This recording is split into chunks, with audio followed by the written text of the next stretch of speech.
ꯈꯨꯔꯨꯝꯖꯔꯤ ꯃꯌꯥꯝ ꯉꯁꯤ ꯅꯣꯡ ꯅꯤꯅꯤꯁꯦ ꯂꯥꯏꯐ ꯐꯠꯇꯕꯤ ꯍꯥꯏꯔꯤꯕ ꯋꯥꯔꯤꯗꯣ ꯑꯩ ꯊꯥꯒꯠꯄ ꯉꯝꯖꯍꯧꯗ꯭ꯔꯦ ꯃꯁꯤꯒꯤ ꯃꯌꯥꯝꯅ ꯉꯥꯛꯄꯤꯒꯅꯤ ꯉꯁꯤꯗꯤ ꯋꯥꯔꯤꯗꯣ ꯊꯥꯒꯠꯂꯅꯤ ꯑꯗꯨ ꯉꯁꯤꯅꯁꯨ ꯑꯔꯣꯏꯕ ꯑꯣꯏꯔꯦꯀꯣ ꯁꯤꯒꯤ ꯂꯥꯏꯐ ꯐꯠꯇꯕꯤ ꯍꯥꯏꯔꯤꯕ ꯋꯥꯔꯤꯁꯦ ꯉꯁꯤ ꯑꯗꯨꯝ ꯂꯣꯏꯁꯤꯜꯂꯅꯤ ꯁꯤꯒꯤ ꯃꯇꯨꯡꯗ ꯋꯥꯔꯤ ꯑꯇꯣꯞꯄꯁꯨ ꯃꯌꯥꯝ ꯂꯩꯔꯤ ꯅꯨꯡꯉꯥꯏꯕ ꯑꯩꯈꯣꯏꯒꯤ ꯍꯣꯔꯔꯒꯤ ꯑꯣꯏꯕ ꯀꯣꯃꯦꯗꯤ ꯑꯗꯨꯗꯩꯗꯤ ꯔꯣꯃꯥꯟꯁꯀꯤ ꯑꯣꯏꯕ ꯃꯌꯥꯝ ꯂꯩꯔꯤ ꯑꯗꯨ ꯑꯗꯨꯝ ꯑꯃꯨꯛ ꯊꯥꯒꯠꯂꯛꯀꯦ ꯃꯌꯥꯝ ꯑꯗꯨꯁꯨ ꯑꯃꯨꯛ ꯇꯥꯃꯤꯟꯅꯁꯦ ꯑꯗꯨꯒ ꯃꯌꯥꯝꯗ ꯑꯩꯅ ꯀꯩꯅꯣꯝ ꯍꯥꯏꯖꯒꯦꯕꯀꯣ ꯑꯩꯈꯣꯏꯒꯤ ꯋꯥꯆꯦꯞꯇ ꯋꯥꯔꯤ ꯊꯥꯕꯤꯔꯛꯄ ꯃꯇꯝꯗꯅꯦ ꯑꯩꯈꯣꯏꯒꯤ ꯕꯣꯏꯗ ꯏꯊꯣꯛꯑꯒ ꯐꯣꯇꯣ ꯀꯥꯞꯄꯒ ꯊꯥꯔꯛꯄꯗꯣ ꯑꯗꯨꯗꯣ ꯀꯩꯁꯨꯕꯨꯗꯤ ꯑꯀꯥꯏꯕ ꯂꯩꯇꯦꯕ ꯑꯗꯨꯗ ꯑꯩꯈꯣꯏꯒꯤ ꯋꯥꯔꯤꯗꯣ ꯄꯥꯊꯣꯔꯛꯑꯀꯥꯟꯗ ꯐꯣꯇꯣꯗꯨ ꯑꯃꯨꯛ ꯌꯦꯡꯉꯒ ꯑꯃꯨꯛ ꯄꯥꯕꯗꯣ ꯅꯨꯡꯉꯥꯏꯇꯦꯕ ꯑꯗꯨꯅ ꯇꯦꯛꯁ ꯐꯣꯔꯃꯦꯠꯇ ꯑꯣꯏꯅ ꯍꯥꯏꯕꯗꯤ ꯑꯩꯈꯣꯏ ꯋꯥꯆꯦꯞꯇ ꯃꯦꯁꯦꯖ ꯊꯥꯔꯛꯄꯗꯣ ꯑꯗꯨꯃꯥꯏꯅ ꯏꯔꯒ ꯑꯣꯏꯅ ꯊꯥꯕꯤꯔꯛꯑꯣꯕ ꯑꯗꯨꯃꯥꯏꯅ ꯊꯥꯔꯛꯑꯗꯤ ꯋꯥꯔꯤꯗꯣ ꯑꯩꯈꯣꯏꯅ ꯑꯃꯨꯛ ꯁꯦꯝꯗꯣꯛꯅꯤꯡꯕ ꯍꯥꯞꯆꯟꯅꯤꯡꯕ ꯂꯧꯊꯣꯛꯅꯤꯡꯕ ꯌꯥꯎꯔꯁꯨ ꯑꯗꯨꯅ ꯅꯨꯡꯉꯥꯏꯌꯦꯕ ꯐꯣꯇꯣꯗ ꯑꯃꯨꯛ ꯏꯔꯒ ꯊꯥꯔꯛꯄꯗꯨꯗꯤ ꯑꯩꯅ ꯑꯃꯨꯛ ꯁꯣꯝꯅ ꯊꯥꯔꯛꯄ ꯋꯥꯔꯤ ꯄꯦꯖ 10 ꯊꯥꯔꯛꯑꯦ ꯈꯜꯂꯣꯕꯀꯣ ꯄꯦꯖ 10ꯗꯣ ꯑꯩꯅ ꯑꯃꯨꯛ ꯂꯣꯏꯅ ꯏꯊꯣꯛꯑꯒ ꯑꯃꯨꯛ ꯑꯩꯅ ꯑꯃꯨꯛ ꯃꯀꯣꯛꯇꯒꯤ ꯂꯣꯏꯅ ꯏꯊꯣꯛꯅꯗꯣꯏꯅꯦꯕ ꯑꯗꯨꯅ ꯊꯕꯛꯇꯣ ꯑꯅꯤ ꯊꯣꯛꯑꯦꯕ ꯑꯗꯨꯅ ꯃꯇꯝꯗꯣ ꯀꯨꯏꯅ ꯂꯧꯋꯦꯕ ꯁꯣꯝꯅꯁꯨ ꯋꯥꯔꯤ ꯊꯥꯔꯛꯄ ꯑꯩꯈꯣꯏꯒꯤ ꯃꯔꯨꯞꯁꯤꯡꯅꯁꯨ ꯑꯩꯅ ꯊꯥꯈꯤꯕ ꯋꯥꯔꯤꯗꯣ ꯌꯥꯝꯅ ꯀꯨꯏꯔꯦ ꯊꯥꯒꯠꯂꯛꯑꯔꯣꯏꯗ꯭ꯔꯥ ꯀꯥꯏꯅ ꯍꯪꯉꯛꯄ ꯌꯥꯎꯋꯦꯕ ꯑꯗꯣ ꯊꯥꯒꯠꯅꯤꯡꯗꯕꯒꯤ ꯅꯠꯇꯦꯕ ꯁꯣꯝꯗ ꯃꯇꯝꯗꯣ ꯄ꯭ꯔꯣꯁꯦꯁꯇꯣ ꯌꯥꯝꯅ ꯀꯨꯏꯅ ꯆꯪꯉꯦꯕ ꯑꯗꯨꯅ ꯇꯧꯕꯅꯦꯕ ꯑꯗꯨꯅ ꯌꯥꯔꯤꯉꯩ ꯋꯥꯔꯤ ꯊꯥꯔꯛꯄ ꯃꯇꯝꯗ ꯇꯦꯛꯁ ꯐꯣꯔꯃꯦꯠ ꯑꯣꯏꯅ ꯊꯥꯕꯤꯔꯛꯑꯣ ꯃꯁꯤꯒꯤ ꯃꯈꯥ ꯇꯥꯕ ꯑꯁꯤꯗꯤ ꯃꯌꯥꯝꯅ ꯉꯥꯏꯗꯨꯅ ꯂꯩꯔꯤꯕ ꯂꯥꯏꯐ ꯐꯠꯇꯕꯤ ꯑꯗꯨꯒꯤ ꯋꯥꯔꯤꯗꯣ ꯑꯔꯣꯏꯕ ꯁꯔꯨꯛ ꯃꯌꯥꯝꯗ ꯈꯨꯗꯣꯜ ꯇꯝꯖꯒꯦ ꯇꯥꯃꯤꯟꯅꯁꯤ ꯔꯟꯖꯤꯇꯥꯒꯤ ꯃꯃꯥ ꯀꯨꯃꯥꯔꯤ ꯃꯆꯥꯅ ꯂꯥꯎꯕꯗꯨ ꯇꯥꯔꯗꯨꯅ ꯄꯨꯔꯞ ꯃꯥꯒꯤ ꯀꯥꯗ ꯆꯪꯂꯛꯇꯨꯅ ꯍꯪꯂꯛꯏ, "ꯏꯕꯦꯝꯃ, ꯅꯪꯕꯨ ꯀꯩꯗꯧꯔꯕꯒꯦꯅꯦꯍꯦ?" ꯔꯟꯖꯤꯇꯥ ꯋꯥꯈꯜ ꯑꯃꯗ ꯃꯪꯗꯨꯅ ꯂꯩꯔꯝꯃꯤ꯫ "ꯏꯕꯦꯝꯃ, ꯀꯩꯗꯧꯔꯕꯒꯦ ꯅꯪꯕꯣ? ꯑꯃꯨꯛ ꯀꯟꯅ ꯂꯥꯎꯔꯛꯏꯕꯗꯨꯕꯣ?" ꯔꯟꯖꯤꯇꯥ ꯄꯥꯈꯨꯝ ꯑꯃꯠꯇ ꯄꯤꯔꯝꯗꯦ꯫ ꯃꯥꯒꯤ ꯃꯃꯥ ꯀꯨꯃꯥꯔꯤꯅ ꯑꯅꯤꯔꯛ ꯑꯍꯨꯝꯂꯛ ꯀꯧꯔꯕ ꯃꯇꯝꯗ ꯇꯞꯅ ꯈꯨꯝꯂꯛꯏ꯫ ꯀꯨꯃꯥꯔꯤ ꯃꯆꯥꯅ ꯇꯧꯔꯤꯕ ꯀꯌꯥꯗꯨ ꯎꯕꯗ ꯋꯥꯈꯜ ꯑꯔꯥꯟꯕ ꯀꯌꯥ ꯈꯜꯂꯗꯨꯅ ꯃꯆꯥꯗ ꯍꯪꯂꯛꯏ, "ꯏꯕꯦꯝꯃ, ꯅꯪ ꯋꯥ ꯂꯣꯠꯀꯅꯨ. ꯅꯪꯅ ꯍꯣꯡꯂꯛꯏꯕ ꯃꯑꯣꯡꯁꯦ ꯏꯃꯥ ꯌꯥꯝꯅ ꯆꯤꯡꯅꯔꯛꯏ." "ꯏꯃꯥ, ꯑꯩ ꯀꯩꯁꯨ ꯇꯧꯗꯦꯕ. ꯑꯩ ꯏꯁꯥꯁꯦ ꯈꯔ ꯅꯨꯡꯉꯥꯏꯇꯕ ꯑꯗꯨꯒꯤꯅꯤ." "ꯏꯕꯦꯝꯃ, ꯑꯗꯨꯗꯤ ꯗꯣꯛꯇꯔꯗ ꯍꯥꯏꯐꯦꯠ ꯌꯦꯡꯊꯣꯛꯎꯁꯤꯔꯣ?" "ꯏꯃꯥ, ꯑꯩ ꯉꯥꯏꯍꯥꯛꯇꯪ ꯄꯣꯊꯥꯈꯤꯒꯦ, ꯑꯗꯨꯒ ꯆꯠꯂꯁꯨ ꯆꯠꯁꯦ." "ꯐꯔꯦ, ꯑꯗꯨꯗꯤ ꯏꯃꯥ ꯅꯪꯒꯤ ꯐꯤꯔꯣꯜꯁꯤꯡꯗꯣ ꯂꯧꯊꯣꯛꯎꯔꯒꯦꯀꯣ." ꯑꯁꯨꯝꯅ ꯍꯥꯏꯔꯝꯂꯒ ꯊꯣꯛꯈꯤ꯫ ꯔꯟꯖꯤꯇꯥ ꯈꯪꯍꯧꯗꯅ ꯃꯥꯒꯤ ꯄꯨꯛ ꯑꯗꯨꯗ ꯃꯇꯨꯝ ꯑꯃ ꯀꯥꯏꯈꯠꯂꯛꯄꯒꯨꯝ ꯇꯧꯔꯛꯏ꯫ ꯃꯇꯝ ꯑꯗꯨꯗ ꯃꯍꯥꯛ ꯁꯣꯔ ꯊꯤꯡꯀꯠꯂꯛꯏ꯫ ꯃꯇꯨꯝ ꯑꯗꯨ ꯑꯃꯨꯛ ꯀꯨꯝꯊꯈꯤꯔꯝꯃꯤ꯫ ꯑꯍꯧꯕ ꯅꯥꯏꯅ ꯑꯁꯨꯝ ꯇꯧꯔꯛꯏ꯫ ꯔꯟꯖꯤꯇꯥ ꯃꯃꯥꯕꯨ ꯀꯧꯔꯝꯃꯤ꯫ ꯀꯨꯃꯥꯔꯤ ꯇꯥꯔꯗꯨꯅ ꯃꯆꯥꯒꯤ ꯃꯅꯥꯛꯇ ꯂꯥꯛꯑꯝꯈꯤ꯫ "ꯏꯕꯦꯝꯃ, ꯀꯔꯤ ꯇꯧꯔꯦ? ꯗꯣꯛꯇꯔꯗ ꯆꯠꯂꯁꯤꯔꯣ?" "ꯏꯃꯥ, ꯑꯩ ꯄꯨꯛꯁꯤꯗ ꯃꯇꯨꯝ ꯑꯃ ꯑꯃꯨꯛꯁꯨ ꯀꯥꯏ, ꯑꯗꯨꯒ ꯑꯃꯨꯛꯁꯨ ꯀꯨꯝ ꯇꯧꯏ. ꯏꯃꯥ, ꯑꯩ ꯌꯥꯝꯅ ꯋꯥꯏꯌꯦ." ꯑꯁꯨꯝꯅ ꯍꯥꯏꯔꯛꯄꯗ ꯀꯨꯃꯥꯔꯤ ꯃꯥꯒꯤ ꯋꯥꯈꯜꯗ ꯃꯥꯏꯕ ꯑꯃꯗ ꯍꯥꯟꯅ ꯄꯨꯔꯒ ꯍꯥꯏꯐꯦꯠ ꯌꯦꯡꯍꯜꯂꯕꯒ ꯗꯣꯛꯇꯔꯗ ꯑꯃꯨꯛ ꯆꯠꯀꯦ ꯈꯜꯂꯤ꯫ "ꯏꯕꯦꯝꯃ, ꯂꯥꯏ ꯅꯨꯡꯁꯤꯠꯀ ꯆꯪꯕ꯭ꯔꯥ ꯑꯃꯨꯛꯇ ꯌꯦꯡꯂꯨꯁꯤ ꯍꯥꯟꯅ. ꯂꯥꯛꯑꯣ, ꯇꯥꯃꯣ ꯇꯣꯝꯆꯧꯗ ꯍꯥꯏꯐꯦꯠ ꯌꯦꯡꯍꯜꯂꯨꯁꯤ." ꯑꯁꯨꯝꯅ ꯍꯥꯏꯗꯨꯅ ꯃꯈꯣꯏ ꯑꯅꯤ ꯂꯥꯛꯑꯝꯈꯤ꯫ ꯇꯣꯝꯆꯧꯁꯨ ꯍꯤꯡꯆꯥꯕꯤ ꯆꯪꯕ, ꯚꯨꯠ ꯆꯪꯕ ꯀꯌꯥ ꯑꯃ ꯌꯦꯡꯂꯝꯃꯤ꯫ ꯃꯇꯝ ꯑꯗꯨꯗ ꯔꯟꯖꯤꯇꯥ ꯃꯥꯁꯨ ꯃꯁꯥꯗ ꯍꯩꯅꯗꯕ ꯀꯔꯤꯒꯨꯝꯕ ꯈꯔ ꯐꯥꯎꯕꯒꯨꯝ ꯇꯧꯔꯛꯏ꯫ ꯂꯥꯏ ꯇꯣꯡꯂꯤꯕ ꯃꯈꯣꯏꯁꯨ ꯔꯟꯖꯤꯇꯥꯗ ꯌꯦꯡꯂꯒ ꯃꯣꯃꯣꯟ ꯅꯣꯛꯄ ꯀꯌꯥꯁꯨ ꯇꯧꯔꯤ꯫ ꯔꯟꯖꯤꯇꯥ ꯈꯥꯡꯕ ꯉꯝꯗꯅ ꯊꯣꯔꯣ ꯑꯣꯟꯗꯨꯅ ꯂꯥꯎꯔꯛꯏ꯫ ꯇꯣꯝꯆꯧ ꯔꯟꯖꯤꯇꯥꯕꯨ ꯐꯥꯔꯝꯈꯤ, ꯑꯗꯨꯒ ꯇꯥꯏꯔꯦꯟꯅ ꯀꯟꯗꯨꯅ ꯍꯪꯂꯛꯏ, "ꯅꯪ ꯀꯅꯥꯅꯣ? ꯇꯤꯟꯃꯨ ꯂꯥꯏꯃꯨꯔꯥ, ꯅꯠꯇ꯭ꯔꯒ ꯈꯨꯌꯨꯝ ꯂꯥꯏꯔꯥ ꯍꯥꯏꯌꯨ." ꯑꯁꯨꯝꯅ ꯍꯪꯂꯛꯄ ꯑꯗꯨꯗ ꯔꯟꯖꯤꯇꯥ ꯃꯥꯒꯤ ꯁꯛꯐꯝ ꯑꯗꯨ ꯃꯨꯁꯨꯛ ꯃꯨꯔꯒ ꯃꯤꯠ ꯑꯅꯤꯗꯣ ꯏꯔꯪ ꯂꯪꯂꯗꯨꯅ ꯉꯣꯔꯣꯡ ꯑꯣꯟꯈꯠꯇꯨꯅ ꯂꯩꯔꯝꯈꯤ꯫ ꯇꯣꯝꯆꯧ ꯇꯥꯏꯔꯦꯟꯅ ꯀꯟꯗꯨꯅ ꯋꯥꯍꯪ ꯀꯌꯥ ꯑꯃ ꯍꯪꯂꯛꯏ꯫ ꯐꯅ ꯀꯨꯏꯅ ꯃꯔꯩ ꯇꯧꯅꯗꯨꯅ ꯁꯞꯇ꯭ꯔ ꯀꯌꯥ ꯇꯧꯅꯗꯨꯅ ꯂꯩꯔꯝꯃꯤ꯫ ꯉꯥꯏꯍꯥꯛ ꯂꯩꯔꯕ ꯃꯇꯨꯡꯗ ꯔꯟꯖꯤꯇꯥ ꯃꯆꯤꯟꯗ ꯃꯤꯍꯤꯡ ꯃꯅꯝ ꯅꯝꯃꯤ, ꯃꯤ ꯆꯥꯒꯦ ꯍꯥꯏꯗꯨꯅ ꯁꯣꯟꯗꯨꯅ ꯃꯅꯝ ꯅꯝꯗꯨꯅ ꯀꯣꯌꯦꯡ ꯌꯦꯡꯂꯛꯏ꯫ ꯔꯟꯖꯤꯇꯥ ꯈꯪꯍꯧꯗꯦ, ꯃꯥꯒꯤ ꯃꯃꯥꯗ ꯆꯨꯡꯁꯤꯟꯗꯨꯅ ꯃꯃꯥꯒꯤ ꯈꯖꯥꯏ ꯑꯗꯨꯗ ꯆꯤꯛꯂꯝꯃꯤ꯫ ꯃꯃꯥ ꯀꯨꯃꯥꯔꯤ ꯆꯩꯅꯥꯈꯣꯜ ꯑꯗꯨꯅ ꯀꯞꯄ ꯂꯥꯎꯕ ꯇꯧꯔꯛꯏ꯫ ꯔꯟꯖꯤꯇꯥ ꯈꯪꯍꯧꯗꯦ, ꯂꯩꯕꯥꯛꯇ ꯇꯨꯊꯔꯛꯏ꯫ ꯃꯥꯏꯕ ꯑꯗꯨꯅ ꯉꯥꯛꯇꯨꯅ ꯃꯈꯥꯗ ꯂꯩꯇꯥꯅ ꯐꯝꯍꯜꯂꯝꯃꯤ, ꯑꯗꯨꯒ ꯃꯆꯤꯟꯗ ꯃꯟꯇ꯭ꯔꯁꯨ ꯁꯣꯜꯂꯗꯨꯅ ꯃꯁꯥꯗ ꯅꯥꯟꯕꯤꯔꯤ꯫ ꯀꯨꯃꯥꯔꯤ ꯂꯩꯔꯝꯂꯤꯕ ꯃꯈꯣꯏꯒꯤ ꯃꯆꯥ ꯃꯁꯨ ꯌꯦꯡꯂꯤꯕ ꯀꯌꯥ ꯑꯗꯨꯅ ꯏ ꯑꯗꯨꯕꯨ ꯇꯩꯊꯣꯛꯇꯨꯅ ꯁꯦꯕꯥ ꯇꯧꯔꯝꯈꯤ꯫ ꯀꯨꯃꯥꯔꯤ ꯆꯩꯅꯥꯈꯣꯜ ꯑꯗꯨꯅ ꯐꯛ ꯑꯃꯗ ꯇꯨꯝꯊꯔꯝꯃꯤ, ꯑꯗꯨꯒ ꯃꯥꯏꯕ ꯑꯗꯨꯅ ꯋꯥ ꯃꯈꯥ ꯇꯥꯔꯛꯏ꯫ "ꯏꯕꯦꯝꯃ, ꯅꯪꯒꯤ ꯑꯉꯥꯡꯁꯦ ꯇꯤꯜꯃꯨ ꯐꯠꯇꯕ ꯑꯃ ꯆꯪꯗꯨꯅ ꯂꯩꯔꯝꯂꯦ. Hojikti mafam asida kuina leiba ngamdabana mahak chatkare. Kaisu tawraroi. Ai magi masada sinaba kari no khara chemlaga pigi. Asumna haiduna lang angangbana mari oiba jantra ama puthoraktuna Ranjita da chijanhali. Ranjita mahaksu ngayakki matungda gyan lakduna makhoi ani mayumda halaamki. Ranjita magi makok adu khara ngawi haiduna magi phamungda tumtharami. Magi kagi phaklang aduda nason pikna yamna nungsina Ranjita bu kaurai. Mahak mit pangduna makhol ado tarami. Asum tasinbada Yesnagi makhol yamna manki. Mahakna kanano haiduna hangli adubu kanasu khumlakti. Ranjita amuk magi wakhanara haina khalli. Ngayak lairaba matungda amuksu chap manaba khonjelda kaurai.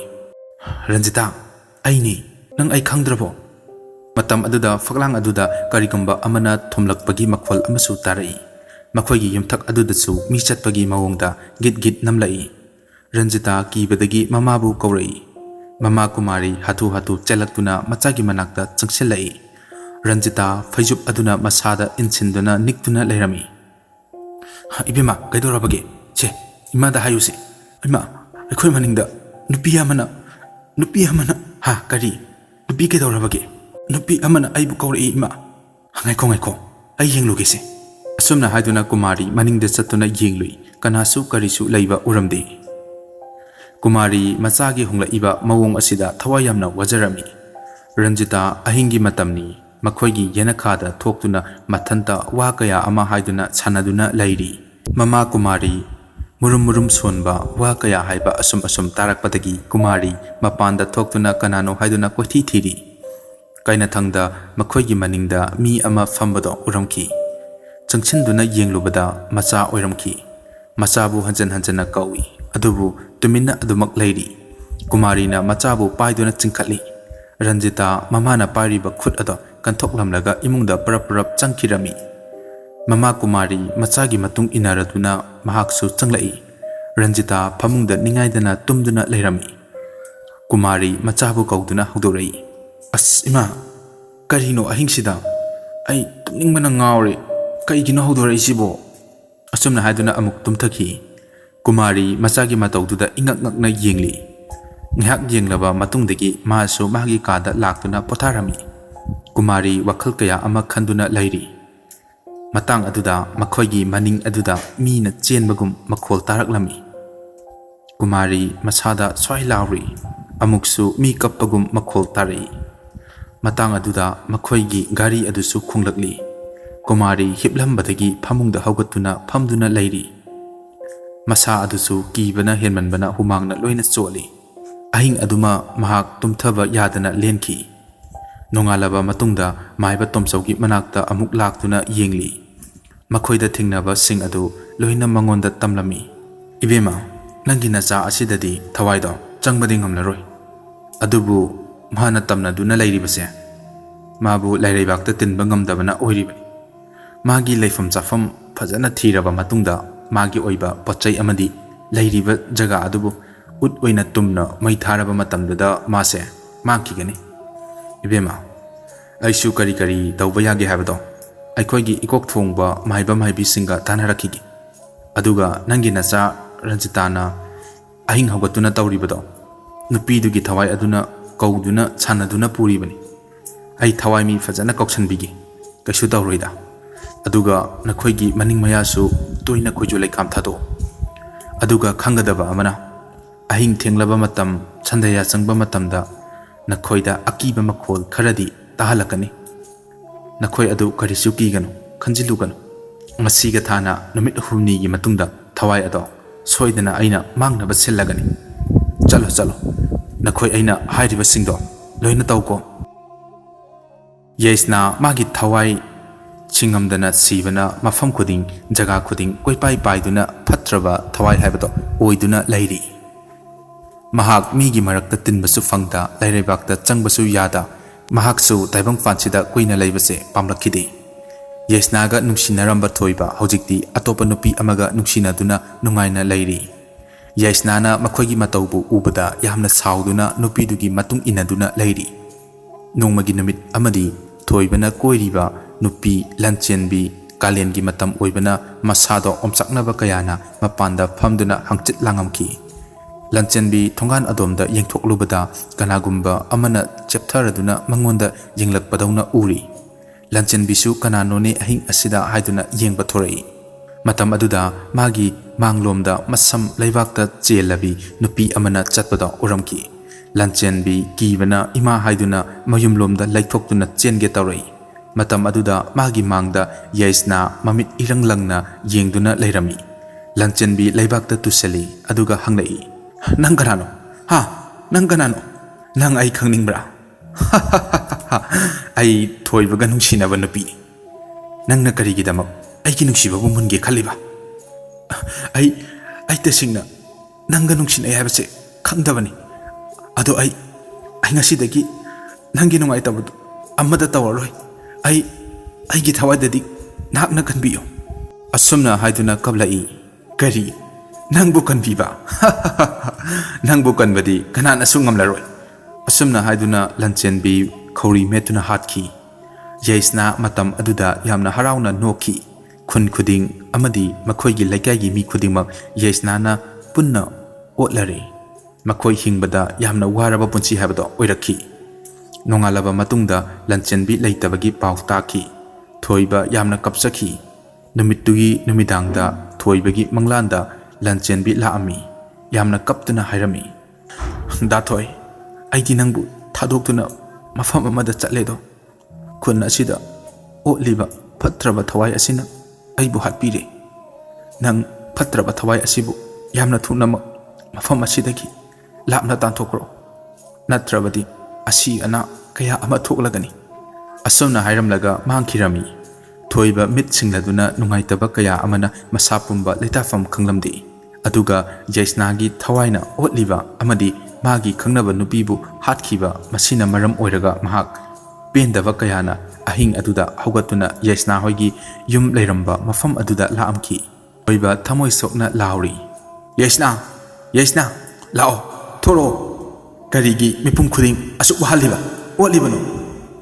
Migi ichuplaga thaaga piliba nangdi hingsahabini. Lao aigi isu pena tao.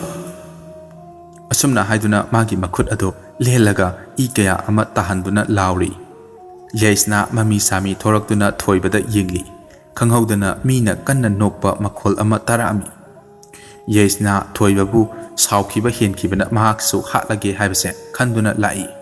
Thoiba khanghaudana mahakki maningda soro taurai.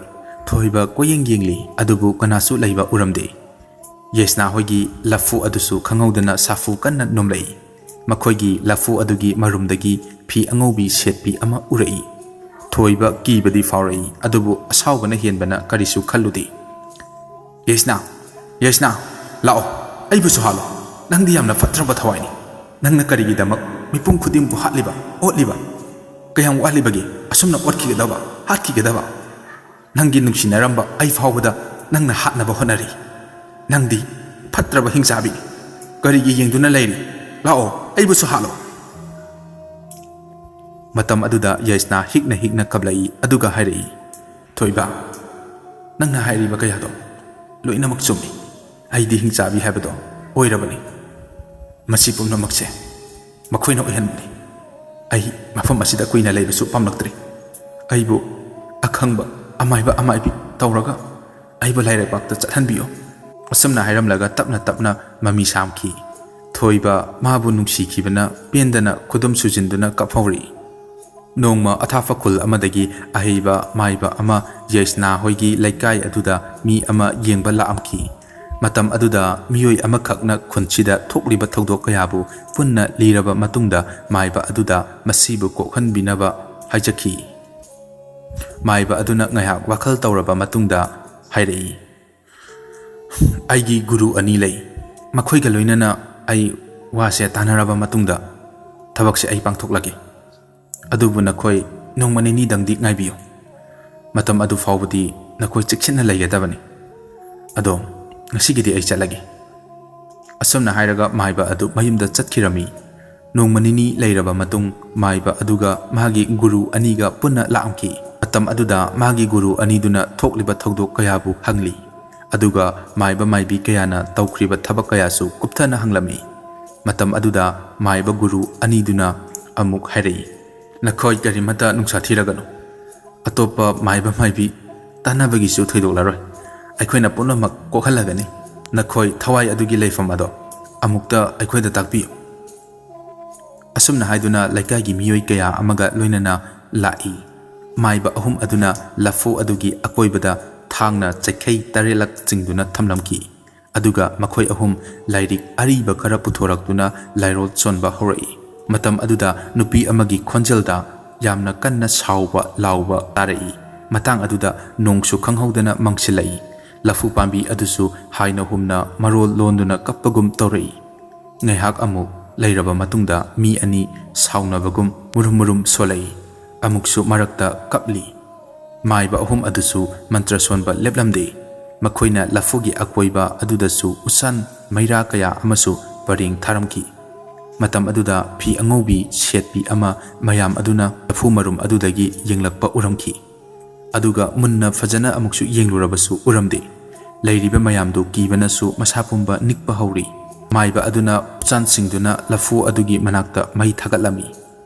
ꯃꯇꯝ ꯑꯗꯨꯗ ꯃꯤꯍꯤꯡ ꯃꯅꯝ ꯅꯝꯊꯤꯕ ꯀꯌా ꯑꯃꯁꯨ ꯅꯝꯂꯛꯏ꯫ ꯅꯨꯄꯤ ꯑꯃꯁꯨ ꯁꯥꯎꯅ ꯄꯦꯟꯗꯅ ꯂꯥꯎꯅ ꯀꯞꯄꯒꯤ ꯃꯈꯣꯜ ꯇꯥꯔꯛꯏ꯫ ꯊꯑꯣꯏꯅ ꯇꯥꯒꯦ ꯈꯟꯅ ꯇꯥꯁꯤꯜꯂꯨꯔꯕꯁꯨ ꯍꯦꯛꯇꯃꯛ ꯇꯥꯔꯝꯗꯦ꯫ ꯃꯩ ꯑꯗꯨꯅ ꯑꯁꯨꯝ ꯆꯥꯛꯂꯛꯄꯅ ꯂꯐꯨ ꯄꯥꯝꯕꯤ ꯑꯗꯨꯒꯤ ꯃꯁꯥ ꯄꯨꯝꯕ ꯆꯥꯛꯄ ꯍꯧꯔꯛꯏ꯫ ꯂꯐꯨ ꯑꯗꯨꯗ ꯃꯤ ꯑꯃꯅ ꯅꯩꯊꯦꯛꯄꯒꯨꯝ ꯄꯣꯗ꯭ꯔꯣꯛ ꯄꯣꯗ꯭ꯔꯣꯛ ꯇꯧꯕ ꯀꯌꯥ ꯑꯃꯁꯨ ꯇꯥꯔꯤ꯫ ꯑꯉꯛꯄꯒꯤ ꯃꯈꯣꯜ ꯉꯥꯛꯇꯅꯤ ꯇꯥꯔꯛꯂꯤꯕ꯫ ꯂꯩꯔꯤꯕ ꯃꯌꯥꯝ ꯑꯗꯨꯗꯤ ꯏꯆꯝ ꯆꯝꯕ ꯂꯐꯨ ꯃꯩ ꯆꯥꯛꯄ ꯑꯗꯨꯗꯅꯤ ꯎꯔꯤꯕ꯫ ꯑꯗꯨꯕꯨ ꯃꯥꯏꯕꯁꯤꯡꯗꯨꯒꯤ ꯃꯤꯠꯇꯗꯤ ꯌꯦꯁꯅꯥꯅ ꯃꯩ ꯆꯥꯛꯇꯨꯅ ꯂꯩꯕꯗꯣ ꯎꯔꯤ꯫ ꯃꯔꯛꯇꯨꯗ ꯅꯣꯡꯁꯨ ꯊꯤꯠꯂꯤ ꯊꯤꯠꯂꯤ ꯇꯥꯔꯛꯏ꯫ ꯌꯦꯁꯅꯥ ꯑꯁꯨꯝ ꯃꯩ ꯆꯥꯛꯄꯅ ꯍꯧꯖꯤꯛꯇꯤ ꯃꯁꯥ ꯄꯨꯝꯕ ꯆꯥꯛꯈꯤꯔꯝꯃꯤ꯫ ꯃꯥꯏꯕ ꯑꯗꯨꯒꯤ ꯃꯤꯠꯇꯗꯤ ꯌꯦꯁꯅꯥ ꯁꯔꯒꯒꯤ ꯂꯝꯕꯤꯗ ꯇꯞꯅ ꯇꯞꯅ ꯄꯥꯏꯔꯗꯨꯅ ꯀꯥꯔꯤꯕꯗꯣ ꯎꯔꯤ꯫ ꯌꯦꯁꯅꯥ ꯃꯥꯏꯕꯁꯤꯡꯗ ꯊꯥꯒꯠ ꯋꯥꯍꯩ ꯀꯌꯥ ꯑꯃꯁꯨ ꯍꯥꯏꯔꯛꯏ꯫ "ꯏꯄꯥ ꯑꯍꯨꯝꯅ ꯉꯁꯤꯗꯤ ꯑꯩꯒꯤ ꯊꯋꯥꯏ ꯑꯁꯤꯕꯨ ꯂꯩꯔꯝꯂꯦꯟꯗ ꯇꯤꯟꯍꯟꯕꯤꯔꯦ꯫ ꯉꯁꯤ ꯍꯥꯏꯕ ꯅꯨꯃꯤꯠꯁꯤꯗꯒꯤꯗꯤ ꯑꯩꯁꯨ ꯃꯐꯝ ꯑꯁꯤꯗ ꯑꯃꯨꯛ ꯍꯜꯂꯛꯑꯔꯣꯏ." ꯑꯁꯨꯝꯅ ꯍꯥꯏꯔꯝꯂꯒ ꯃꯥꯡꯈꯤꯔꯝꯃꯤ꯫ ꯊꯣꯏꯕ, ꯔꯟꯖꯤꯇꯥ ꯑꯃꯗꯤ ꯃꯈꯣꯏꯕꯨ ꯌꯦꯡꯂꯝꯕ ꯃꯥꯏꯕ ꯀꯌꯥꯁꯨ ꯌꯦꯡꯕ ꯂꯥꯛꯈꯤ꯫ ꯊꯣꯏꯕ ꯈꯪꯍꯧꯗꯅ ꯃꯥꯒꯤ ꯊꯃꯣꯏꯗ ꯌꯦꯁꯅꯥꯕꯨ ꯅꯨꯡꯁꯤꯅ ꯑꯃꯨꯛ ꯍꯟꯅ ꯎꯔꯔꯣꯏ ꯍꯥꯏꯗꯨꯅ ꯀꯞꯂꯛꯈꯤ꯫ ꯑꯗꯨꯒ ꯃꯆꯤꯟꯗꯁꯨ ꯅꯥꯁꯣꯟ ꯄꯤꯛꯅ ꯍꯥꯏꯔꯤ, "ꯌꯦꯁꯅꯥ, ꯅꯪ ꯐꯠꯇ꯭ꯔꯕ ꯊꯋꯥꯏ ꯍꯥꯏꯕꯗꯣ ꯑꯣꯏꯔꯕꯁꯨ ꯅꯪꯗꯤ ꯑꯩꯒꯤ ꯅꯨꯡꯁꯤꯕꯤꯅꯤ꯫ ꯅꯪꯅ ꯐꯠꯇ꯭ꯔꯕꯁꯨ ꯑꯩꯒꯤ ꯊꯃꯣꯏꯗꯗꯤ ꯅꯪꯕꯨ ꯅꯨꯡꯁꯤꯗꯨꯅ ꯉꯁꯤꯁꯨ ꯂꯩꯔꯤꯕꯅꯤ꯫ ꯌꯦꯁꯅꯥ, ꯏꯕꯥꯅꯤ ꯃꯄꯣꯛ ꯑꯃꯗ ꯄꯨꯟꯅ ꯑꯃꯨꯛ ꯊꯦꯡꯅꯁꯤꯀꯣ꯫ ꯅꯪ ꯑꯩꯕꯨ ꯉꯥꯏꯔꯝꯃꯨꯀꯣ." ꯔꯟꯖꯤꯇꯥꯁꯨ ꯊꯃꯣꯏ ꯁꯣꯛꯅ ꯀꯞꯇꯨꯅ ꯍꯥꯏꯔꯛꯏ, "ꯌꯦꯁꯅꯥ, ꯅꯪ ꯃꯊꯪꯃꯨꯛꯀꯤ ꯃꯄꯣꯛꯇꯗꯤ ꯅꯪ ꯂꯥꯏꯕꯛ ꯐꯕꯤ ꯑꯃ ꯑꯣꯏꯗꯨꯅ ꯅꯨꯡꯉꯥꯏꯅ ꯂꯩꯌꯨꯀꯣ." ꯃꯇꯝ ꯑꯗꯨꯗꯒꯤ ꯃꯈꯣꯏꯒꯤ ꯈꯨꯜ ꯑꯃꯗꯤ ꯃꯤꯄꯨꯝ ꯀꯌꯥꯗ ꯑꯣꯠꯂꯝꯕ ꯅꯩꯔꯝꯕ ꯀꯌꯥ ꯄꯨꯝꯅꯃꯛ ꯃꯥꯡꯈꯤꯔꯝꯃꯤ꯫ ꯊꯣꯏꯕ ꯊꯃꯣꯏ ꯁꯣꯛꯅ ꯌꯦꯁꯅꯥꯕꯨ ꯅꯤꯡꯁꯤꯡꯗꯨꯅ ꯀꯞꯂꯤ꯫ ꯍꯧꯈ꯭ꯔꯕ ꯃꯕꯥꯅꯤꯅ ꯅꯨꯡꯁꯤꯅꯔꯝꯕ ꯀꯌꯥ ꯑꯗꯨꯕꯨ ꯅꯤꯡꯁꯤꯡꯖꯔꯤ꯫ ꯃꯁꯤꯒꯤ ꯃꯇꯨꯡ ꯃꯈꯣꯏ ꯍꯧꯖꯤꯛꯇꯤ ꯍꯥꯟꯅꯒꯤ ꯃꯇꯧꯒꯨꯝ ꯀꯣꯂꯦꯖ ꯀꯥꯕ ꯍꯧꯔꯛꯑꯝꯈꯤ꯫ ꯔꯟꯖꯤꯇꯥ ꯄꯥꯔꯤꯒ ꯃꯇꯝ ꯀꯨꯏꯅ ꯂꯥꯞꯅꯔꯕ ꯃꯇꯨꯡꯗ ꯃꯕꯥꯅꯤ ꯂꯝꯕꯤꯗ ꯊꯦꯡꯅꯔꯝꯃꯤ꯫ ꯃꯕꯥꯅꯤ ꯆꯞ ꯃꯥꯟꯅꯅ ꯂꯝꯕꯤ ꯑꯗꯨꯗ ꯂꯦꯞꯂꯝꯈꯤ꯫ ꯄꯥꯔꯤ ꯋꯥ ꯂꯠꯂꯤ ꯔꯟꯖꯤꯇꯥꯕꯨ ꯀꯧꯔꯛꯏ, "ꯔꯟꯖꯤꯇꯥ, ꯀꯝꯗꯧꯔꯤꯒꯦ? ꯅꯨꯡꯉꯥꯏꯔꯤꯕꯣ ꯅꯪꯕꯣ?" ꯔꯟꯖꯤꯇꯥ ꯃꯥꯒꯤ ꯊꯃꯣꯏꯗꯗꯤ ꯌꯥꯝꯅꯗꯤ ꯄꯦꯟꯖꯔꯝꯗꯦ꯫ ꯇꯞꯅ ꯈꯨꯝꯂꯛꯏ, "ꯅꯨꯡꯉꯥꯏꯔꯤꯌꯦ." ꯑꯁꯨꯝꯅ ꯍꯥꯏꯔꯝꯂꯒ ꯃꯥꯒꯤ ꯀ꯭ꯂꯥꯁꯔꯨꯝꯗ ꯆꯪꯈꯤꯔꯝꯃꯤ꯫ ꯄꯥꯔꯤꯁꯨ ꯀ꯭ꯂꯥꯁꯔꯨꯝꯗ ꯆꯪꯂꯛꯑꯗꯨꯅ ꯊꯣꯏꯕꯒꯤ ꯃꯅꯥꯛꯇ ꯐꯝꯂꯝꯈꯤ꯫ ꯊꯣꯏꯕ ꯌꯥꯝꯅ ꯅꯨꯡꯉꯥꯏꯇꯅ ꯎꯪꯗꯨꯅ ꯂꯩꯔꯤ꯫ "ꯚꯥꯏ, ꯃꯇꯝ ꯌꯥꯝ ꯀꯨꯏꯔꯕꯁꯦ ꯀꯔꯤꯒꯤ ꯀ꯭ꯂꯥꯁ ꯂꯥꯛꯇ꯭ꯔꯤꯅꯣ? ꯌꯨꯝꯗ ꯀꯔꯤ ꯄ꯭ꯔꯣꯕ꯭ꯂꯦꯝ ꯂꯩꯔꯒꯦ?" ꯊꯣꯏꯕ ꯇꯞꯅ ꯍꯥꯏꯔꯛꯏ, "ꯚꯥꯏ, ꯀꯩꯁꯨ ꯂꯩꯇꯦꯗ. ꯑꯩ ꯏꯁꯥ ꯈꯔ ꯉꯝꯗꯕ ꯑꯗꯨꯒꯤꯅꯤ꯫ ꯚꯥꯏ, ꯌꯦꯁꯅꯥꯒꯗꯤ ꯂꯥꯛꯄ ꯎꯈꯤꯗꯕ ꯌꯥꯝꯅ ꯀꯨꯏꯔꯦ꯫ ꯅꯈꯣꯏ ꯑꯃꯠꯇ ꯂꯥꯛꯇꯕꯗ ꯑꯩ ꯀꯌꯥꯝ ꯅꯨꯡꯉꯥꯏꯇꯦ꯫ ꯑꯩ ꯅꯈꯣꯏꯕꯨ ꯍꯪꯕ ꯂꯥꯛꯅꯕ ꯀꯌా ꯑꯃ ꯍꯣꯠꯅꯕꯅꯤ꯫ ꯑꯩꯈꯣꯏ ꯆꯦꯁꯨ ꯀꯟꯅ ꯅꯥꯕꯒꯤ ꯅꯈꯣꯏꯗꯒ ꯀꯣꯏꯊꯣꯛꯄꯒ ꯉꯝꯗ꯭ꯔꯦ꯫ ꯀꯣꯂꯦꯖ ꯐꯥꯎꯕ ꯑꯩꯁꯨ ꯂꯦꯞꯀꯦ ꯍꯥꯏꯕꯅꯤ꯫ ꯑꯗꯨꯗ ꯏꯆꯦꯅ ꯌꯥꯝꯃꯟꯗꯕꯗꯒꯤ ꯂꯥꯛꯂꯤꯕꯅꯤ꯫ ꯚꯥꯏ, ꯅꯪ ꯌꯦꯁꯅꯥꯒꯤ ꯄꯥꯎ ꯀꯔꯤꯝꯇ ꯇꯥꯗꯕ꯭ꯔꯣ?" "ꯑꯦ, ꯀꯩꯗꯧꯔꯒꯦ ꯍꯥꯏꯁꯦ? ꯑꯩꯗꯤ ꯑꯝꯇ ꯇꯥꯗꯤ."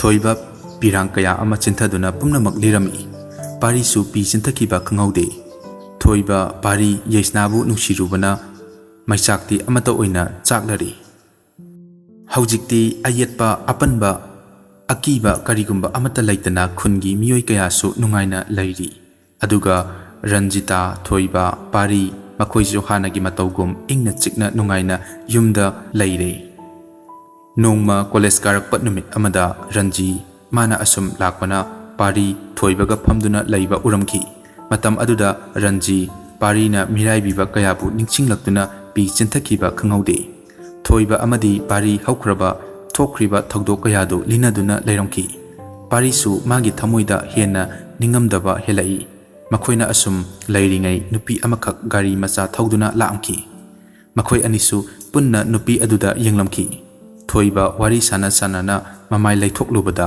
ꯅꯨꯄꯤ ꯑꯗꯨꯒ ꯃꯤꯆꯥꯟꯅꯔꯨꯏ ꯊꯣꯏꯕ ꯃꯤꯠ ꯀꯨꯞꯇꯅ ꯌꯦꯡꯂꯝꯈꯤ ꯄꯥꯔꯤꯗꯤ ꯌꯩꯁꯅꯥꯒꯤ ꯋꯥꯈꯜ ꯑꯃꯗ ꯂꯩꯔꯤ ꯊꯣꯏꯕ ꯄꯥꯔꯤꯗ ꯍꯥꯏꯔꯛꯏ ꯚꯥꯏ ꯍꯧꯖꯤꯛꯀꯤ ꯅꯨꯄꯤꯗꯨ ꯎꯍꯧꯕ꯭ꯔꯣ ꯚꯥꯏ ꯑꯩꯗꯤ ꯎꯍꯧꯗꯤꯌꯦ ꯀꯩꯗꯧꯔꯒꯦ ꯑꯁ ꯚꯥꯏ ꯂꯥꯛꯑꯣ ꯀ꯭ꯂꯥꯁ ꯃꯅꯨꯡꯗ ꯑꯃꯨꯛꯇ ꯆꯪꯂꯨꯁꯤ ꯑꯁꯨꯝꯅ ꯊꯣꯏꯕ ꯄꯥꯔꯤ ꯃꯈꯣꯏ ꯑꯅꯤ ꯀ꯭ꯂꯥꯁꯔꯨꯝꯗ ꯐꯔꯞ ꯐꯔꯞ ꯆꯪꯂꯛꯏ ꯅꯨꯄꯤ ꯑꯗꯨꯒ ꯔꯟꯖꯤꯒꯁꯨ ꯐꯝꯂꯗꯨꯅ ꯋꯥꯔꯤ ꯁꯥꯟꯅꯗꯨꯅ ꯂꯩꯔꯝꯃꯤ ꯃꯇꯝ ꯑꯗꯨꯗ ꯊꯣꯏꯕ ꯅꯨꯄꯤ ꯑꯗꯨꯕꯨ ꯌꯦꯡꯉꯣ ꯍꯥꯏꯗꯨꯅ ꯃꯉꯛ ꯏꯜꯂꯛꯏ ꯄꯥꯔꯤ ꯅꯨꯄꯤ ꯑꯗꯨꯗ ꯂꯩꯊꯣꯛꯇꯨꯅ ꯌꯦꯡꯂꯤ ꯄꯥꯔꯤ ꯍꯦꯛ ꯎꯔꯨꯕ ꯃꯤꯀꯨꯞꯇ ꯏꯉꯛꯉꯛꯅ ꯌꯦꯡꯂꯤ ꯔꯟꯖꯤꯇꯥꯁꯨ ꯑꯍꯥꯟꯕꯗ ꯅꯨꯄꯤ ꯑꯗꯨꯕꯨ ꯎꯔꯨꯕꯗ ꯑꯀꯤꯕ ꯍꯪꯒꯣꯏꯕ ꯀꯌꯥ ꯐꯥꯎꯔꯗꯨꯅ ꯆꯦꯟꯕꯁꯨ ꯌꯥꯎꯔꯤꯕꯅꯤ ꯅꯨꯄꯤ ꯑꯗꯨꯅ ꯃꯍꯥꯛꯄꯨ ꯎꯕꯗ ꯍꯩꯅꯗꯕ ꯀꯤꯕ ꯐꯥꯎꯔꯤꯕꯒꯤ ꯃꯔꯝ ꯀꯔꯤꯒꯤꯅꯣ ꯍꯥꯏꯅ ꯍꯪꯕꯗ ꯔꯟꯖꯤꯇꯥꯅ ꯃꯥꯒ ꯌꯩꯁꯅꯥꯒ ꯃꯁꯛ ꯃꯥꯟꯅꯕ ꯑꯃꯗꯤ ꯍꯧꯈ꯭ꯔꯕ ꯋꯥꯔꯤ ꯀꯌꯥꯗꯣ ꯂꯣꯏꯅꯃꯛ ꯂꯤꯔꯝꯃꯤ ꯃꯇꯝ ꯑꯗꯨꯗꯒꯤ ꯔꯟꯖꯤ ꯑꯃꯗꯤ ꯂꯤꯡꯖꯦꯟ ꯃꯔꯨꯞ ꯑꯣꯏꯔꯗꯨꯅ ꯌꯥꯝꯅ ꯅꯨꯡꯁꯤꯅ ꯂꯣꯏꯅꯕ ꯍꯧꯔꯛꯏ ꯊꯣꯏꯕ ꯄꯥꯔꯤ ꯂꯤꯡꯖꯦꯟꯅ ꯂꯥꯛꯄ ꯈꯨꯗꯤꯡ ꯂꯣꯠꯅ ꯂꯣꯠꯅ ꯌꯦꯡꯂꯤ ꯂꯤꯡꯖꯦꯟꯗꯤ ꯃꯈꯣꯏ ꯌꯩꯁꯅꯥꯒ ꯍꯥꯟꯅ ꯅꯨꯡꯁꯤꯅꯕ ꯃꯔꯤ ꯂꯩꯅꯔꯝꯕ ꯀꯌా ꯑꯗꯨꯗꯤ ꯈꯪꯂꯝꯗꯦ ꯄꯥꯔꯤꯗꯤ ꯌꯦꯡꯖꯕ ꯈꯛꯇꯅꯤ ꯀꯌꯥꯗꯤ ꯊꯣꯏꯅ ꯍꯦꯟꯅ ꯈꯜꯂꯨꯕꯗꯤ ꯇꯧꯗꯦ ꯊꯣꯏꯕꯗꯤ ꯌꯩꯁꯅꯥꯒ ꯃꯇꯝ ꯀꯨꯏꯅ ꯅꯨꯡꯁꯤꯅꯔꯛꯄꯅ ꯃꯥꯒꯤ ꯅꯨꯡꯁꯤ ꯃꯃꯤ ꯍꯧꯖꯤꯛ ꯐꯥꯎꯕ ꯃꯨꯠꯄ ꯉꯝꯗ꯭ꯔꯤ ꯂꯤꯡꯖꯦꯟꯁꯨ ꯀꯣꯂꯦꯖ ꯀꯥꯔꯛꯄ ꯈꯨꯗꯤꯡ ꯃꯔꯛ ꯃꯔꯛ ꯊꯣꯏꯕꯅ ꯃꯥꯕꯨ ꯌꯦꯡꯂꯤꯕꯗꯣ ꯎꯔꯝꯈꯤ ꯂꯤꯡꯖꯦꯟꯗꯤ ꯌꯥꯝꯅ ꯍꯩꯅꯗꯕ ꯐꯥꯎꯔꯝꯈꯤ ꯅꯣꯡꯃꯒꯤ ꯅꯨꯃꯤꯠ ꯑꯃꯗꯤ ꯃꯈꯣꯏ ꯂꯣꯏꯅ ꯄꯨꯟꯅ ꯄ꯭ꯔꯦꯛꯇꯤꯀꯦꯜ ꯔꯨꯝꯗ ꯐꯝꯂꯝꯈꯤ ꯃꯇꯝ ꯑꯗꯨꯗ ꯊꯣꯏꯕ ꯂꯤꯡꯖꯦꯟꯗ ꯃꯥꯒꯤ ꯆꯨꯕꯥ ꯑꯗꯨ ꯃꯦꯠꯂꯗꯨꯅ ꯌꯥꯝꯅ ꯃꯨꯟꯅ ꯌꯦꯡꯂꯤ ꯂꯤꯡꯖꯦꯟ ꯃꯥꯒꯤ ꯋꯥꯈꯜꯗ ꯃꯍꯥꯛꯄꯨ ꯀꯔꯦꯝꯅꯕ ꯑꯣꯏꯅ ꯎꯕꯗꯒꯤ ꯄꯔꯞ ꯄꯔꯞ ꯆꯪꯂꯛꯇꯨꯅ ꯊꯣꯏꯕꯗ ꯈꯨꯄꯥꯛꯅ ꯊꯥꯈꯤ ꯂꯤꯡꯖꯦꯟꯅ ꯌꯥꯝꯅ ꯆꯥꯎꯈꯠꯇꯕ ꯇꯥꯕꯗ ꯅꯨꯡꯉꯥꯏꯇꯕ ꯀꯌꯥ ꯑꯃ ꯍꯥꯏꯔꯗꯨꯅ ꯊꯣꯏꯕꯕꯨ ꯃꯌꯥꯝ ꯃꯃꯥꯡꯗ ꯏꯀꯥꯏꯕ ꯄꯤꯈꯤ ꯊꯣꯏꯕ ꯏꯀꯥꯏꯕꯅ ꯃꯥꯒꯤ ꯃꯃꯥꯏꯗꯣ ꯉꯛꯁꯪ ꯉꯪꯂꯝꯈꯤ ꯑꯗꯨꯒ ꯄꯤ ꯀꯌꯥꯁꯨ ꯂꯦꯞꯄ ꯂꯩꯇꯅ ꯆꯦꯟꯊꯗꯨꯅ ꯃꯥꯒꯤ ꯕꯦꯛ ꯑꯗꯨ ꯄꯥꯏꯔꯒ ꯃꯄꯥꯟꯗ ꯄꯔꯞ ꯄꯔꯞ ꯊꯣꯛꯂꯛꯏ ꯄꯥꯔꯤꯒ ꯔꯟꯖꯤꯒꯅ ꯊꯣꯏꯕꯕꯨ ꯇꯥꯟꯅꯗꯨꯅ ꯈꯥꯝꯂꯝꯈꯤ ꯊꯣꯏꯕ ꯏꯀꯥꯏꯕ ꯄꯦꯟꯗ꯭ꯔꯕ ꯀꯌꯥ ꯑꯃ ꯄꯣꯛꯂꯗꯨꯅ ꯔꯟꯖꯤ ꯑꯃꯗꯤ ꯄꯥꯔꯤꯗ ꯍꯥꯏꯔꯝꯈꯤ ꯚꯥꯏ ꯑꯩꯁꯤꯕꯨ ꯌꯥꯝꯅ ꯑꯣꯛꯇꯕ ꯑꯃꯗꯤ ꯐꯠꯇꯕ ꯃꯤ ꯍꯥꯏꯕꯗꯨ ꯑꯣꯏꯔꯕ꯭ꯔꯥꯅꯦ ꯑꯩꯅ ꯌꯩꯁꯅꯥꯕꯨ ꯌꯥꯝꯅ ꯅꯨꯡꯁꯤꯔꯨꯕ ꯄꯥꯝꯂꯨꯕ ꯃꯁꯤꯅ ꯃꯔꯝ ꯑꯣꯏꯔꯒ ꯊꯣꯛꯂꯤꯕ ꯊꯧꯗꯣꯛꯁꯦ ꯅꯈꯣꯏꯗꯤ ꯈꯪꯂꯤꯕꯅꯤ ꯀꯔꯤꯒꯤ ꯃꯍꯥꯛꯀ ꯑꯁꯨꯛ ꯃꯥꯟꯅꯕ ꯂꯤꯡꯖꯦꯟꯕꯨ ꯑꯩꯅ ꯎꯔꯨꯔꯤꯕ ꯑꯩ ꯃꯉꯣꯟꯗ ꯅꯣꯡꯃꯗꯤ ꯂꯥꯜꯂꯦ ꯍꯥꯏꯕ ꯋꯥꯍꯩꯁꯦ ꯑꯩ ꯍꯥꯏꯈꯤꯒꯅꯤ ꯑꯁꯨꯝꯅ ꯍꯥꯏꯔꯝꯂꯒ ꯊꯣꯏꯕ ꯆꯠꯈꯤ ꯄꯥꯔꯤ ꯔꯟꯖꯤ ꯃꯈꯣꯏ ꯑꯅꯤꯁꯨ ꯌꯥꯝꯅ ꯅꯨꯡꯉꯥꯏꯇꯅ ꯊꯣꯏꯕꯕꯨ ꯌꯦꯡꯗꯨꯅ ꯂꯩꯍꯧꯔꯤ ꯂꯤꯡꯖꯦꯟꯁꯨ ꯌꯥꯝꯅ ꯁꯥꯎꯅ ꯃꯄꯥꯟꯗ ꯄꯔꯞ ꯄꯔꯞ ꯊꯣꯛꯂꯛꯇꯨꯅ ꯃꯌꯨꯝꯗ ꯆꯠꯅꯅꯕ ꯒꯥꯔꯤ ꯁ꯭ꯇꯥꯔꯠ ꯇꯧꯔꯝꯈꯤ ꯔꯟꯖꯤꯇꯥꯅ ꯊꯣꯏꯕꯒ ꯂꯤꯡꯖꯦꯟꯒ ꯂꯥꯟꯅ ꯂꯧꯅꯗꯨꯅ ꯑꯗꯨꯃꯛ ꯂꯩꯈ꯭ꯔꯒꯅꯤ ꯈꯜꯂꯗꯨꯅ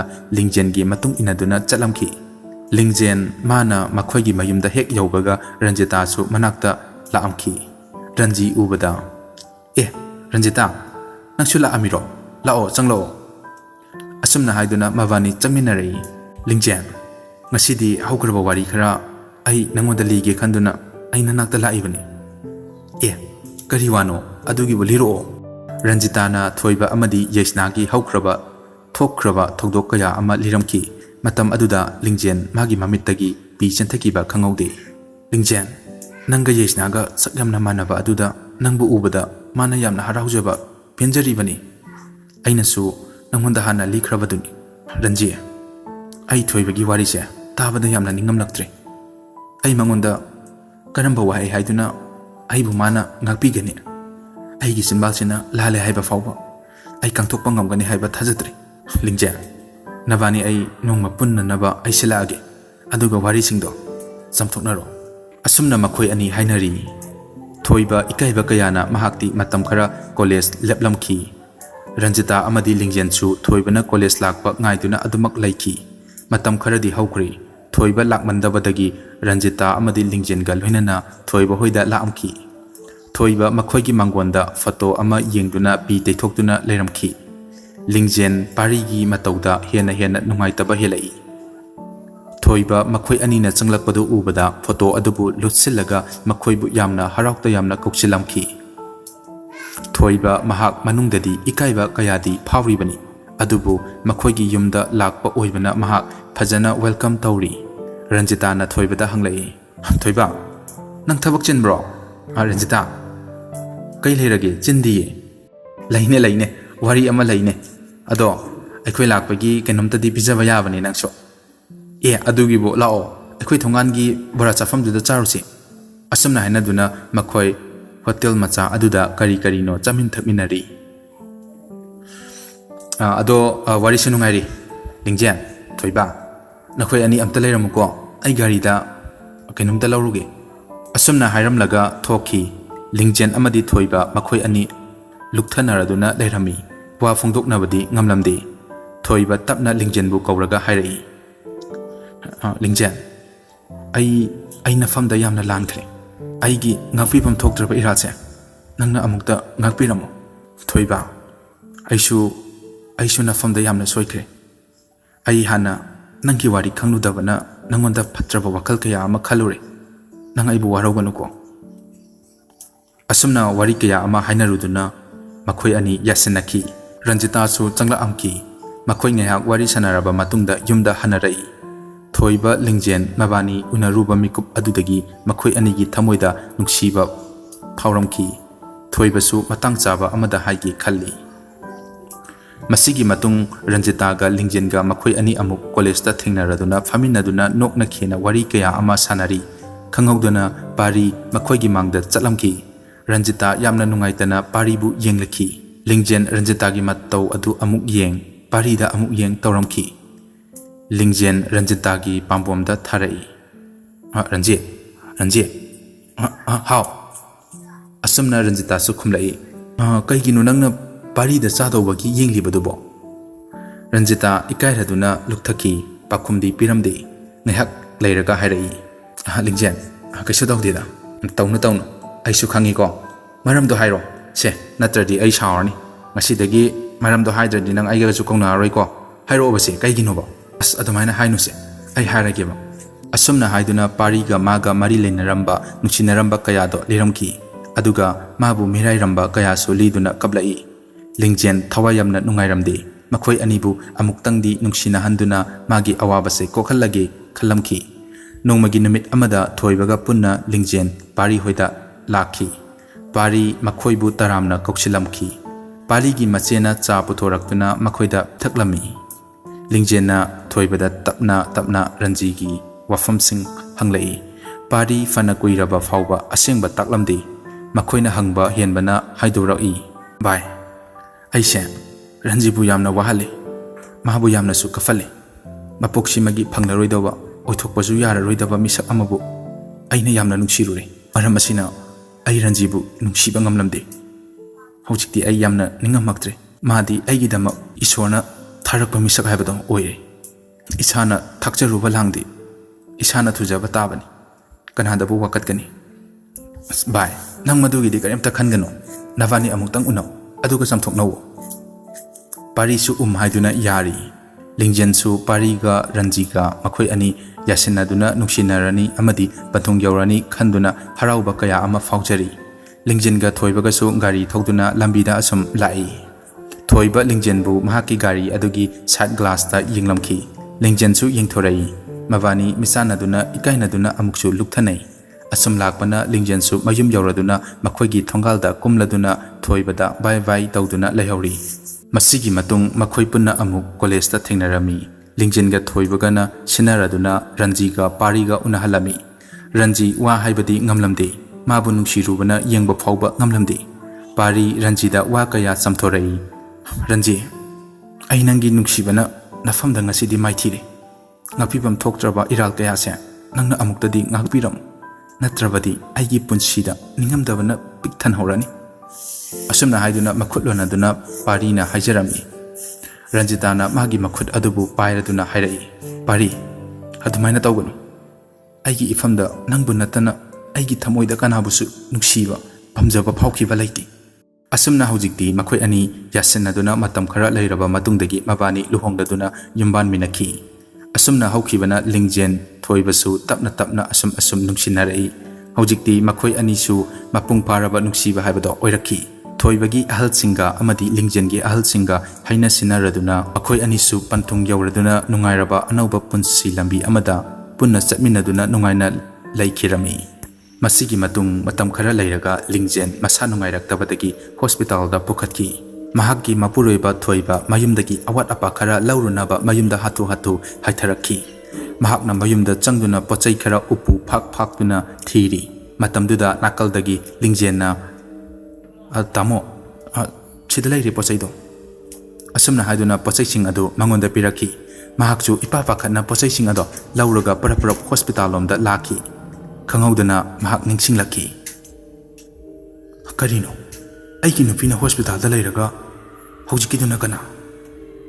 ꯑꯁꯨꯝꯅ ꯍꯥꯏꯗꯨꯅ ꯃꯃꯥꯏ ꯂꯩꯊꯣꯔꯛꯄꯗ ꯃꯍꯥꯛꯀꯤ ꯁꯤꯠ ꯅꯥꯀꯜꯗ ꯂꯥꯏꯐꯗꯦꯕꯤ ꯑꯃ ꯂꯩꯔꯝꯈꯤ꯫ ꯃꯗꯨ ꯌꯦꯡꯂꯨꯔꯒ ꯃꯃꯥꯏ ꯂꯩꯊꯣꯔꯛꯄ ꯃꯇꯝꯗ ꯃꯍꯥꯛꯀꯤ ꯃꯃꯥꯡꯗ ꯒꯥꯔꯤꯒꯤ ꯂꯥꯏꯠ ꯑꯔꯪꯕ ꯑꯃꯅ ꯀꯥꯞꯁꯤꯜꯂꯛꯇꯨꯅ ꯃꯃꯤꯠ ꯑꯗꯣ ꯊꯛꯀꯠꯇꯨꯅ ꯒꯥꯔꯤ ꯑꯗꯣ ꯅꯥꯀꯜꯗ ꯍꯧꯕ ꯎ ꯄꯥꯝꯕꯤ ꯑꯃꯗ ꯊꯣꯝꯖꯤꯟꯈꯤ꯫ ꯃꯇꯥꯡ ꯑꯁꯤꯗ ꯂꯥꯏꯐꯗꯦꯕꯤ ꯍꯥꯏꯔꯤꯕ ꯋꯥꯔꯤ ꯑꯗꯨꯒꯤ ꯑꯔꯣꯏꯕ ꯁꯔꯨꯛ ꯃꯌꯥꯝꯗ ꯈꯨꯗꯣꯜ ꯇꯝꯕ ꯂꯣꯏꯁꯤꯟꯖꯔꯦ꯫ ꯃꯊꯪꯒꯤ ꯅꯨꯃꯤꯠꯇ ꯑꯇꯣꯞꯄ ꯋꯥꯔꯤ ꯀꯌꯥ ꯑꯃ ꯑꯃꯨꯛ ꯄꯨꯔꯒ ꯂꯥꯛꯆꯒꯦ꯫ ꯃꯌꯥꯝꯅ ꯃꯇꯝ ꯑꯗꯨ ꯐꯥꯎꯕꯇꯪꯗꯤ ꯋꯥꯔꯁꯨ ꯋꯥꯅ ꯉꯥꯏꯃꯤꯟꯅꯁꯦ ꯍꯥꯏꯔꯒ ꯃꯌꯥꯝꯗꯒꯤ ꯀꯥꯏꯅꯅꯕ ꯌꯥꯊꯪ ꯅꯤꯖꯔꯤ꯫ ꯕꯥꯏ ꯕꯥꯏ꯫